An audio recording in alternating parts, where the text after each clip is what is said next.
Hello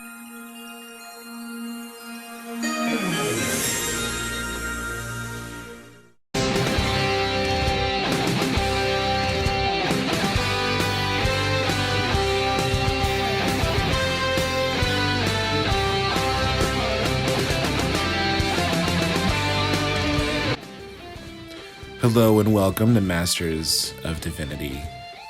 It is I, your moderator, JP. Hey, how's it going? It's been a while, hasn't it? It's been a minute. Look, I'll be straight with you. It's been kind of a weird few weeks for both Father Chuck and I, your moderator, JP. Father Chuck is dealing with the Easter season, which is like, it's a go time for his field at the moment. It's all hands on deck. This is like, it's a big deal, apparently, this Easter thing in the church. Who knew? And for me, as you know, I am a farmer of sorts. And right now it's harvest season. And also leading up to April, which is also a very busy season in my in my particular field. Listen, if you know, you know. All right. So we've had to kind of like we've had to step away a little bit to kind of take care of the craziness of living. What's it called? Life. So because of that, we've been a little slow to release new episodes, and I apologize for the lack of consistency. That sucks. But we didn't want to go another week without releasing something. So I did a little digging into the old Masters of Divinity vault. And I found some outtakes that we've always kind of thought about releasing. Now, it's not going to be like a full-on clip show with like a bunch of stuff. I found two very good, I think, clips. So instead of like a half hour of a bunch of small clips, it's like, two clips that are like nice and lengthy.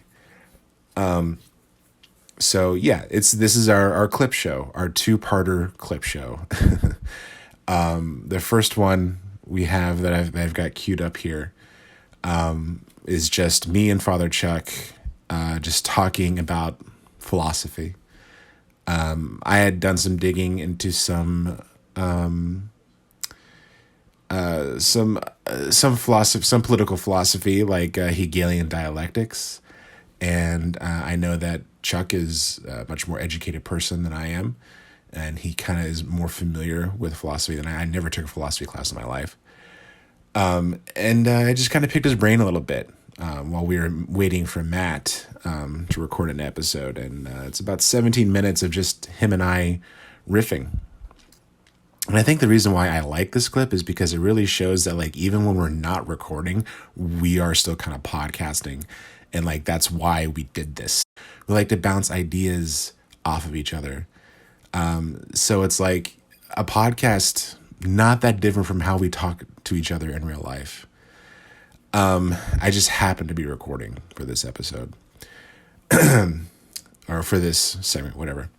The next episode, for those of you MoD heads out there who've like listened to every single episode, you might have remembered you might remember that we had a very brief stint in playing with a segment called Let's Figure This Out, where we were going to take something that's trending on the internet or is gaining some kind of popularity with the kids, and we would spend a few minutes trying to figure out like why is this thing permeating culture, and like how do we react to it? How do we feel about it? And well, that segment died a horrible bloody death when we discovered the PHILOSOPASTOR trailer.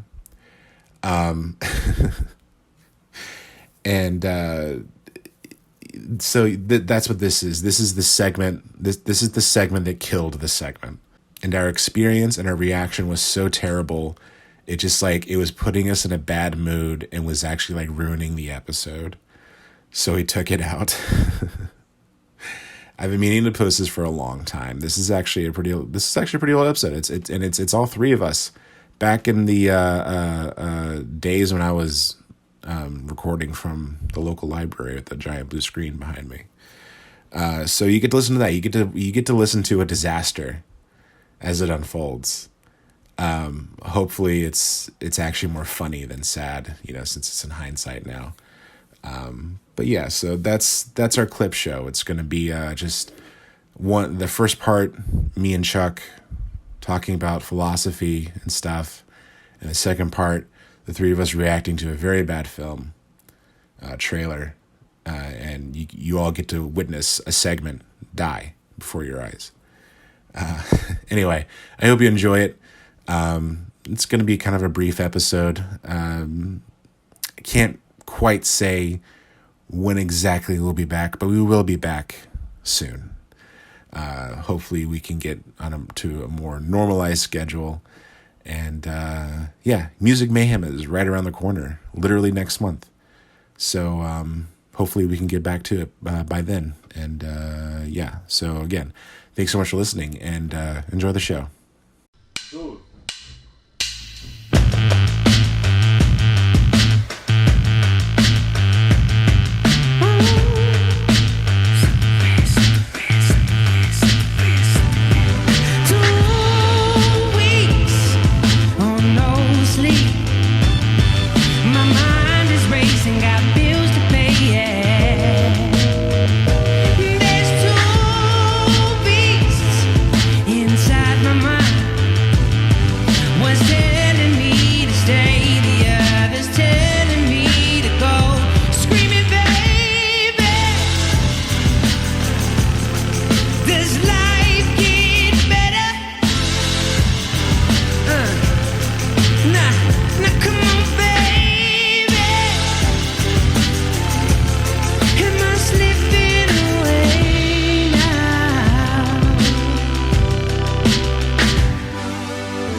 As a student, okay, go ahead.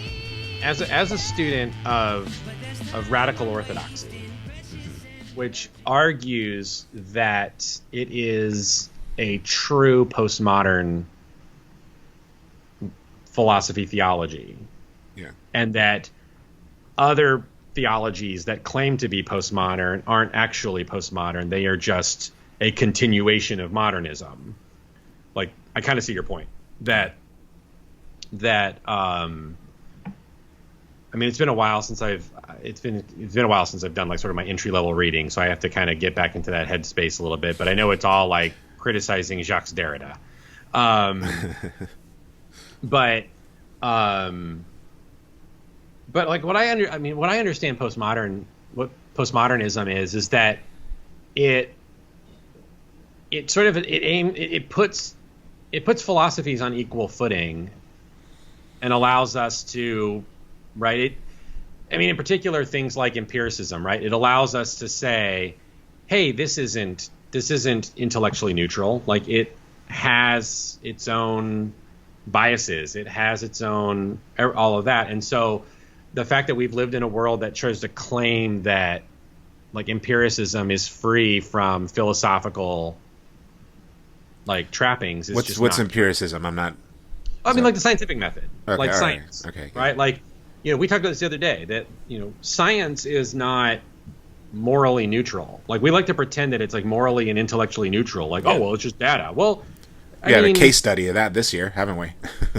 Well, yeah, because I mean, you think about like, oh, well, I believe in science. We trust science. Well, like, what do you mean when you say that? Because like Stella Emanuel science, like. Well, I mean, like, yeah, like the Tuskegee experiments were science. Mm-hmm. Phrenology was science. You can go look at all of that, and it's all done in the guise of science. And so, like, I guess you can argue that, like, just the numbers but like the methods that lead to you asking the questions to do the research, like, that's all philosophy. It's rooted in something. Mm-hmm. I think one of the best ways that I think about postmodernism and postmodern philosophies is in the scene from The Devil Wears Prada, where Andy is in the room and Meryl Streep's character, I can't remember her name, is they're comparing two turquoise belts. Right. Cerulean. No, cerulean is the color of her sweater. We'll get to that. Yeah, that's right. We'll get to that. So look at the two turquoise belts, and Andy's laughing. He's like, "What's so funny?" He's like, "Those two belts are identical." And then Meryl Streep goes in this whole thing about like, "Oh, that sweater of yours is cerulean, I believe." Who like Oscar or like what is it like? Not talking about like military jackets and. Yeah, Yves Saint Laurent like was modeling that color, and it became this trend. She's in, eventually it wound up in some bargain bin that you picked up thinking that you were like making like sort of like a non-decision. Yeah. But in fact, that decision was made in a room like this years before. Exactly. I just watched that scene recently because someone was talking about it and applying it to film criticism, which is really interesting. It's being brought up now. That's like a great scene, apparently. Yeah, I used to use it with my ethics class. Yeah. And so to use that as a way to talk about how, that's how all of philosophy sort of works itself into our life. And like postmodernism effectively argues that, all of these philosophies are rooted in their own biases and blind spots. And so like we need to sort of put them all on equal footing and be aware of the fact that, there's a danger in trying to put one over top of another. I guess, I mean, that makes sense. I mean, and I guess that's starting to track more now that I think about it, because a postmodernist view could also be like, I can take a little bit from Hegel. I can take a little bit from, I don't know, give me another guy. I don't know. Let's get hipster. Let's get hipster from Lao Tzu. Yeah, sure. I can take some Lao Tzu. I can take some from the guy who wrote Art of War, right? Sun Tzu. Yeah. Sun Tzu. Well, and it's funny because I'm the philosophy I'm kind of rooted in now is like all sorts of leftist philosophies, because I'm like fascinated by all of it, because it's more than just culture war stuff. Right. Matt's gonna be on in about 10 minutes. Okay. Well, like you've been doing some reading in liberation theology, right? Or at least I haven't started. I'm curious, but where I'm still kind of swimming in that I'm fascinated are like dialectics. Mm-hmm. And I feel like dialectics is like the Hegelian dialectics is a kind of postmodern process. Yes. Because you can apply it to all philosophies. They're basically philosophies coming into conflict with each other, right? Yes. And synthesizing the outcome. Right. And that piece is very, if I remember correctly, that piece, like Hegel's dialectics plays a big part of Theology and Social Theory by John Milbank, and also Catherine Pickstock's After Writing, which are the two like foundational books of the Radical Orthodox project. Really? Actually, Pickstock's book After Writing is very fascinating. These are tough reads, but her book is fascinating because she makes the art. So, like, what is it? Derrida and like Caputo maybe are the ones who make this big deal about writing is like the fulfillment of all language. Interesting. Okay. And she makes the case that liturgy is actually the fulfillment of language. That language finds its fullest expression when we use it for worship, which is, I think, a very interesting angle to take things. What I love about my favorite theologian, somewhat tangentially related to that movement, is this guy named Gerard Laughlin. He's a gay Roman Catholic, and so he's been really big in like queer theology. Has also been a big area of his work, and I've been very fascinated by his writing. He wrote a book in the late 90s about the Bible, which is just a masterpiece in dealing with it. But what I love that he does is he points out that a lot of cases in the Bible, when we attempt to liberalize a reading of the Bible, we actually introduce a different story. And that if we stick to the close readings, we actually can find a more liberal version of the story than what the liberal attempt is. His good example of this is John Shelby Spong, who was a heretic bishop of the Episcopal Church from the Diocese of Newark he was really all the rage in the 70s and 80s. He came up with this idea that Jesus was not a virgin birth, but was rather the product of a Roman soldier raping Mary. I've heard of that, right? And that the church sort of like dressed this up. But like Laughlin makes this point of saying, okay, so you think you're being progressive by saying this, but what you're doing is you're having a story that leads you to a, as he puts it, in a very cheeky way, of inserting a man where there hadn't been one before. Mm-hmm. But he says, you've got a story that you're saying leads to a man, rather than the biblical story, which is about a young woman making her own decision of her own volition and her own agency to do what God is asking her to do. So the story of the Virgin Mary as presented in the Bible is actually a feminist story. When we try to liberalize it is where we lose things, because it's a story about, again, a young woman who an angel appears here and says, hey, God wants to do this thing. And she says, okay, she consents. So that's interesting, because you've sorry for a second. You brought up something I've never thought of before, because I wonder if it's because of my evangelical background, but it's never been presented as, it's never been told to me like it was presented to her as a choice. It was always like, this is going to happen whether you like it or not. Yeah, because the exact words we quote in the scriptures are, be it unto me according to your word. Mm-hmm. In other words, like, that's her saying yes. That's her saying, I consent. I agree to this. Interesting. And what's kind of remarkable about it is she doesn't go find her dad and say, hey, is it cool that I do this? She doesn't even contact Joseph, who she's effectively married to at this point, right, to be like, hey, is it cool that this happens? She doesn't seek any man in her life. As a woman of her own volition, she says yes. Laughlin also points out the tendency of making Mary Magdalene married to Jesus is also another problematic thing, because it's trying to make things liberalized. But he says the scripture presents Mary Magdalene as a woman who is a disciple in her own right. She chooses to follow Jesus, because she wants to follow Jesus. Whereas all these other stories have it, well, why would a woman be following him around unless she was married to him? Right, and so it becomes less feminist.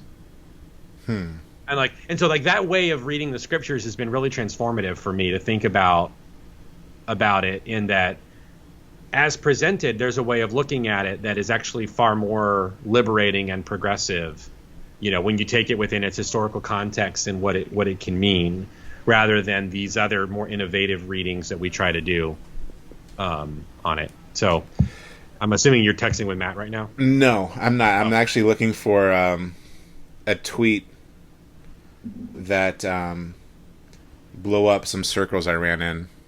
Mm-hmm. Sometimes, I follow weird Twitter. Right. And sometimes I'll just find the weirdest people, and it'll just end up in my timeline. I'm like, why is this my timeline? It's making me so angry.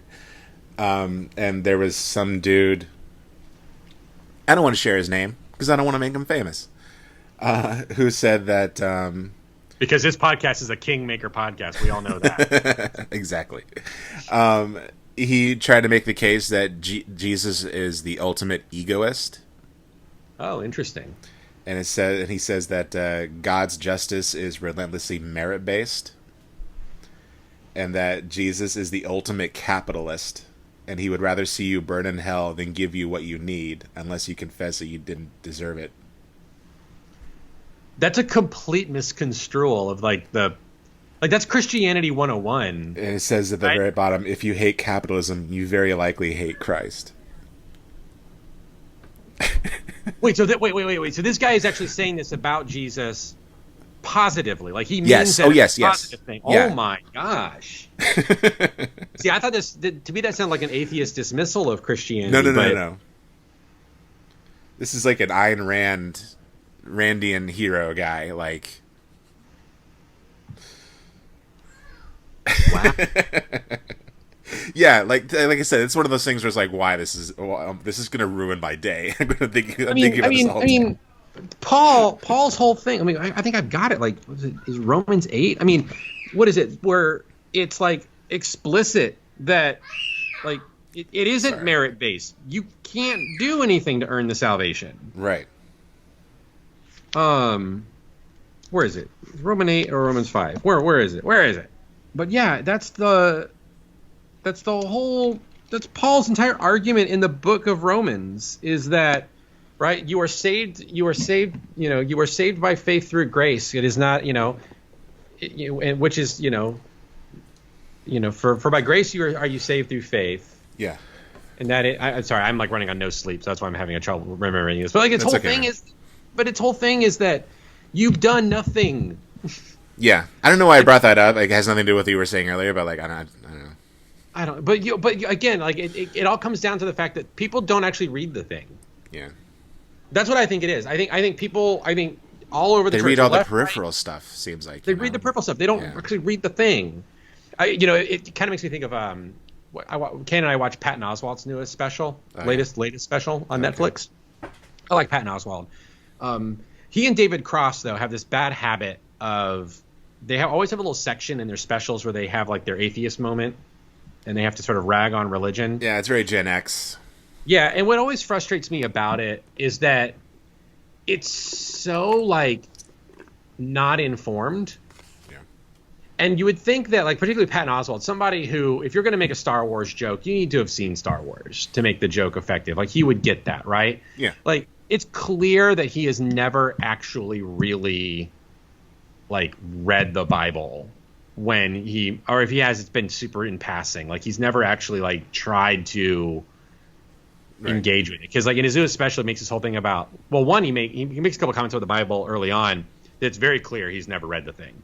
But then he talks about Jesus, and he actually makes this really interesting point, this interesting claim that he's like, I sort of think that Jesus was like, he was a decent guy who came out in a world when who came around and when a world was completely awful, that his decency by comparison seemed miraculous. That's actually a very insightful point. And there are a number of like anthropologists who have been making the case that like the concept of human dignity did not exist prior to Christianity, that like Christianity introduced that idea that like humans, just by virtue of being human, have some sense of dignity. Interesting. At least in the Roman world, that's how it was. Right. And so like there's this great insightful moment, but the way he talks about it, it's like, but dude, you've clearly never read the story. And it's like your joke would be stronger, your humor would be stronger if you just read it. Yeah. Even if I'm not saying you need to believe it, just if you had read it. Anyway. Yeah, I know. I mean, that's why I feel like Devin Faraci had an interesting perspective, because like he used to be Catholic, right? And then became an atheist or Satanist. I don't know, whatever. Now he's Buddhist, but I always found, and I think like, when I think of like Patton Oswalt and David Cross, I don't actually know their backgrounds in religion or whatever, they grew up around it, but it's like, it always kind of seems like they kind of became atheists before it was like they had a chance to be, dragged to church or something, so like being atheist has like kept them away from it. So they can really have like an outsider's view or just like, cultural osmosis sort of view. Yeah.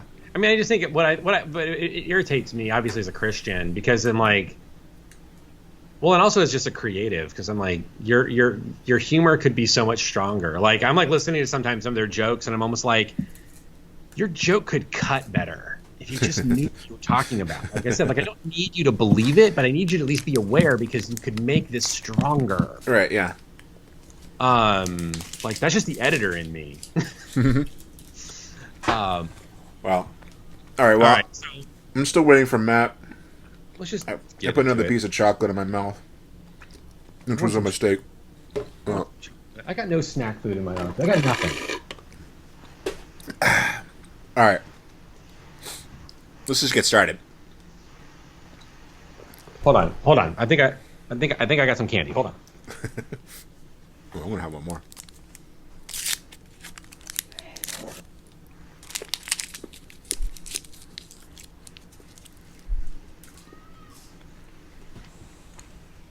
I may have thrown it away. No. Oh, no. All right. Some candy that like an old church lady gave for the boys. Old church lady candy is the best. Maybe not.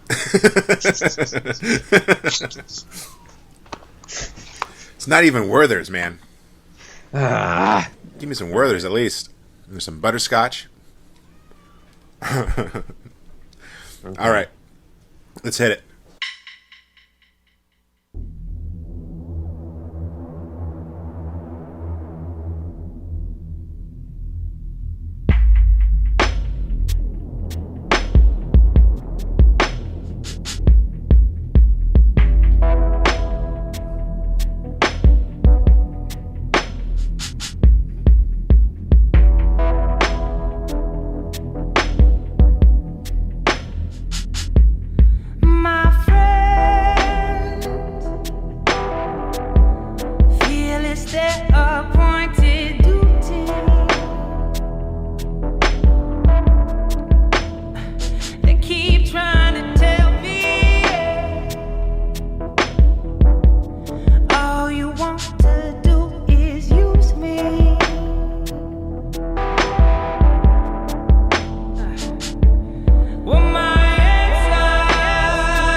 Until you use me.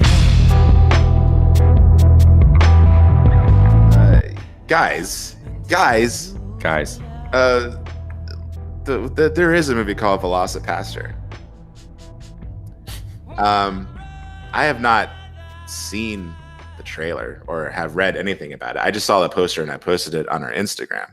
Is this like an asylum thing? I have no idea, Chuck. I really don't know. Okay. But we're gonna figure it out on the segment we like to call "Let's Figure It Out," or is it "Let's figure this out"? I think it's "Let's Figure This Out." I don't know, but I liked your theme music. So let me send this trailer to you guys in the chat. Boom, and we're just gonna watch it together, like a small group. We gotta figure out a way to actually watch it together where you can like hit play and we see it and then you can pause it and comment on it. That would be kind of funny, but that would also probably that would be this entire episode. If would that not be worth it? It would so be worth it. But does everybody have it queued up? Does everybody have it ready to go? I don't have anything. Okay. Well, hold on. Chuck's giving me the thumbs up. Is he watching it? Are you watching it right now, Chuck? Okay, I'm gonna go ahead and watch it, Matt. Hold on. I can't. I gotta get to it.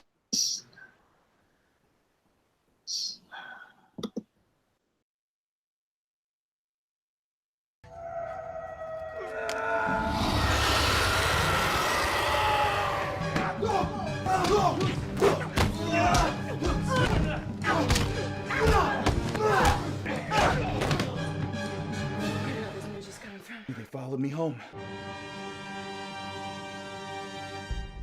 The Velocipastor, a troubled priest. How long has it been since your last confession? Oh, it's been about 2 years. I do drugs, sell drugs, murder people. The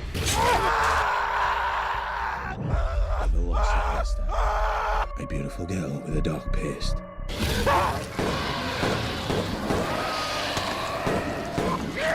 Last night was amazing. What are you talking about? The time you turned into a dinosaur and ate someone. What? Dinosaurs. You guys talk all the time about helping people. This might actually be the first time in your life you can. By what? Killing people? Yes. Show me I mean anything to you. Show me you got better shit to do. Show me I'm the one disfigured like the match caress that trigger. Show me I mean anything to you. Show me I mean anything to you. The Velocipastor. That's insane, Doug. God does not want people dead. Oh, I think God wants a lot of people dead.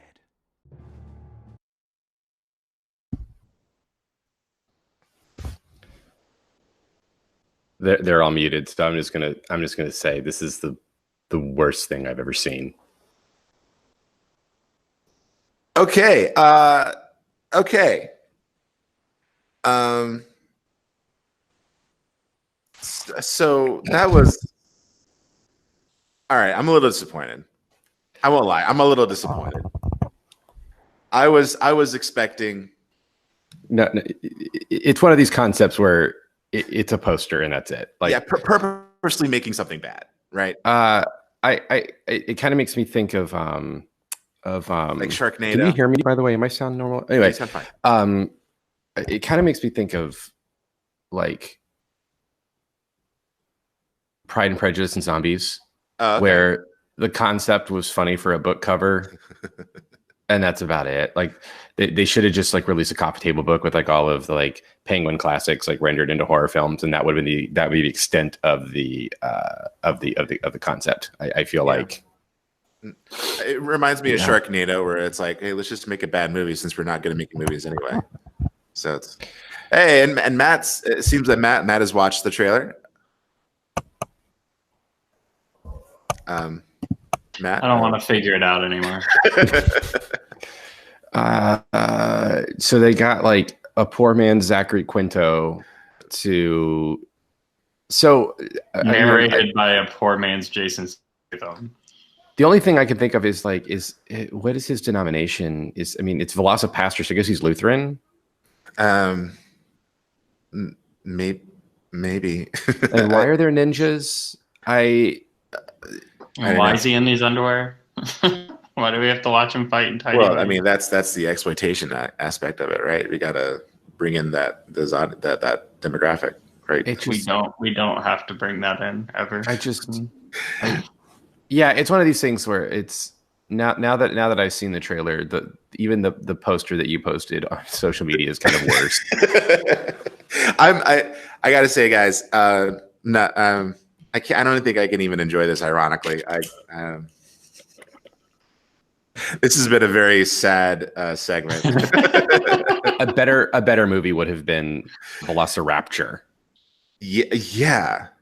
Right. Well, what would that movie be about? Like that would be about God sending dinosaurs to eat sinners. Similar concept, but just on a bigger scale. I would watch that movie. Was he Episcoclaw? Would that work? No, it would not. Oh yeah, because my stupid that joke is worse than that trailer we just watched. Your joke is definitely better than the trailer we just watched. Oh, and that is how bad the trailer was. All right. I've seen bad things in my life.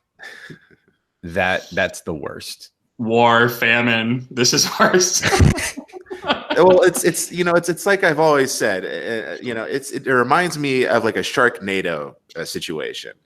There's bad movies like Sharknado, and then there's bad movies like Miami Connection, where Miami Connection is made by people who's like, oh, we're gonna make a really good movie. We're gonna go all out. This is gonna be great. We're gonna change the world. Oh, ninjas. Oh, ninjas. And then they make something awful, but it's still incredible. Well, yeah, because like there's Sharknado, and it's because like there's heart in it. Yeah, it's just kind of cynical, if you ask me. Like this is cynical to me. Like this is like, okay, you don't respect the craft. We get it. It's like somebody was like, Velocipastor sounds funny. Let's work around that title, and but also make it bad. Yeah. But like, yeah, I clearly this discussion I think is more mental. There's been more mental exercise put into this than was into the actual movie itself. Like, I think so too. Oh man, and I wanted it. I don't know what I wanted, but it wasn't that. Anyway, so this has been. Let's figure this out. I kind of want to just delete that whole thing and do a different. Let's figure this out. I could play Terry Crews again. No, we don't have to figure that out. I mean, that's pretty. It's a commercial. Pause for a second. Are we satisfied with that? Let's figure this out, or should we just do a quick other one? Because I could come up with a quick one right now. I don't know, man. I don't know. I think that the best example of how that trailer really was is that it has caused us to question our entire existence and podcast right now. I think this is podcast gold, if you ask me. We're all Yeah, I agree. It derailed our whole plan, and we are now sitting here going, guys, what do we do? What do we do? What do we do now? Let me talk about how bad that trailer was for a moment. Last night I watched on Netflix a documentary about Jesus that was hosted by Hugh Bonneville, who plays Lord Grantham on Downton Abbey. It was very good. And it like reinvigorated what I love about being a priest, what I love about the Christian faith. And it made me just like kind of excited to come to work today and be like, yeah, like I want to study the Bible. I want to read this stuff. Like I love this work. And then we watched this trailer and now I'm like, I'm not sure that I want to do any of that anymore. What are we even doing? What are we doing right now? Why do we do this? I don't understand anymore. I don't know. I'm starting to feel like birth is a curse and life is just a prison. It's just, what are we doing? What are we doing? Somebody tell me, what are we doing? We're going to talk about Marvel is what we're going to do. What are we doing? I don't think I can talk about movies anymore. Movies are dead to me now, and I don't care. It's okay. It's okay. You're going to be okay. Should we pray right now? Do you want to...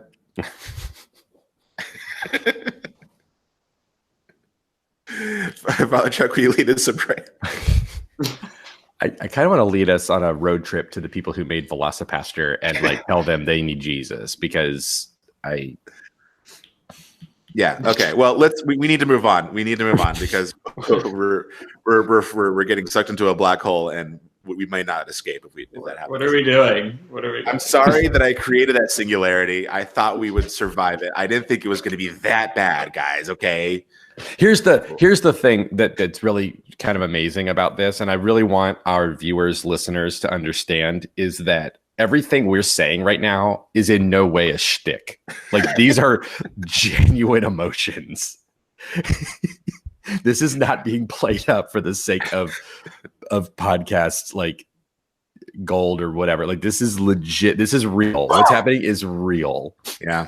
This is it's a little too real, if you ask me. I'm ready to go back into our emotional labor.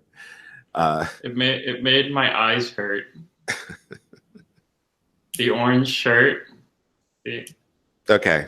Now I think that was his girlfriend's dress. Or it's like a romper. It looked like a romper, but then I think it's just a t-shirt pulled down. And the second that he jumped out of bed to fight the ninjas, I was like, life has no meaning. Okay, we really need to move on, guys. We really need to move on because it's getting depressing.